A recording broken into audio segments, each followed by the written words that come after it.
ভারতের দুর্গ ভেঙে দক্ষিণ আফ্রিকার ঐতিহাসিক জয় আর তারপরেই ভারতীয় ক্রিকেটে শুরু হয়েছে অভূতপূর্ব অস্থিরতা, টানা হার, ব্যর্থ ব্যাটিং অর্ডার, অদ্ভুত সিদ্ধান্ত, সবকিছুর আঙ্গুল এখন তাক করে এক ব্যক্তির দিকে, গৌতম গম্ভীর। এমনকি আইসল্যান্ড ক্রিকেটও ব্যঙ্গ করে ঘোষণা দিয়েছে গম্ভীরকে তারা কখনোই কোচ হিসেবে নেবে না। কি এমন হলো যে ভারতের এক সময়কার অজেয় টেস্ট দল এখন ধুঁকছে? সত্যি কি গম্ভীরই সব ভুলের নেপথ্যের মাস্টারমাইন্ড?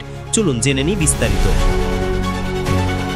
ঘরের মাঠে ভারতের অজেয় দুর্ভেদ্য দুর্গ ভেঙে দক্ষিণ আফ্রিকার প্রথম টেস্ট জয়ের পর থেকেই ভারতীয় ক্রিকেটে চলছে ভয়াবহ চাপ। টানা ব্যর্থতায় দাঁড়িয়ে আছে ভারতীয় টেস্ট দল, আর সেই ব্যর্থতার চূড়ান্ত দায় এখন এসে পড়ে ভারত দলের কোচ গৌতম গম্ভীরের কাঁধে। সাদা পোশাকে ভারতের শেষ 6 টেস্টে 4টিতেই হার। এটা এমন এক পরিসংখ্যান যা ভারতের মতো ঐতিহ্যবাহী দলের ক্ষেত্রে ভয়াবহ সংকেত ছাড়া কিছুই নয়। যে ভারত কয়েক বছর আগেও টেস্ট ক্রিকেটে বিশ্ব ক্রিকেটকে শাসন করত, আজ সেই দলই মাঠে লড়াই করতে হিমশিম খাচ্ছে।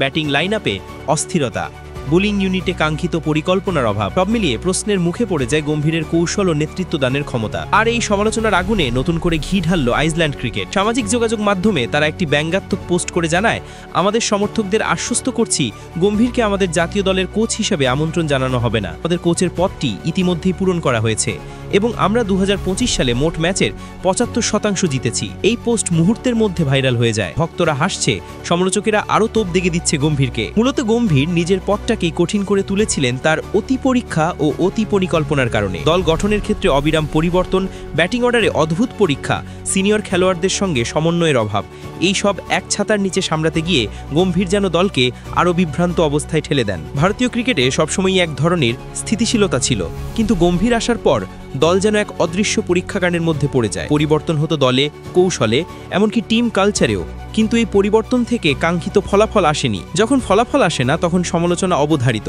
আর গম্ভীরকেও সেই সমালোচনার মুখে পড়তে হচ্ছে টানা ব্যর্থতার দায়ে। ভারতীয় টেস্ট দলে দীর্ঘদিন ধরে দেখা যাচ্ছে ব্যাটিং লাইনে ভাঙন, শীর্ষ 3-এ কেউ রান করতে পারছে না, মিডল অর্ডারেও নেই স্থিরতা, বোলাররা পরিশ্রম করেও সঠিক পরিকল্পনা না থাকায় উইকেট তুলে নিতে পারছে না গুরুত্বপূর্ণ সময়। এইসব ব্যর্থতার কারণে ভারতের মনোবল এখন তলানিতে।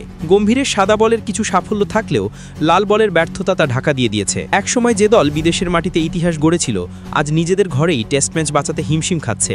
সমালোচকদের মতে গম্ভীরের অতিরিক্ত পরীক্ষা নিরীক্ষা, তত্ত্বের জাট আর অকারণ পরিবর্তন দলকে ধ্বংসের পথে ঠেলা দিয়েছে। এখন সামনে রয়েছে ফাইনাল টেস্ট, যেখানে দক্ষিণ আফ্রিকা ইতিমধ্যেই লিড নিয়ে বসে আছে। ভারত কি পারে ফিরে দাঁড়াতে, নাকি গম্ভীরের উপর আচাপ আরও বাড়তে থাকবে? সময়ই দেবে উত্তর। তবে একথা স্পষ্ট, ভারতীয় ক্রিকেট এখন সবচেয়ে কঠিন সময়ের মধ্য দিয়ে যাচ্ছে, আর সেই ঝড়ের কেন্দ্রবিন্দুতেই দাঁড়িয়ে আছেন গৌতম গম্ভীর।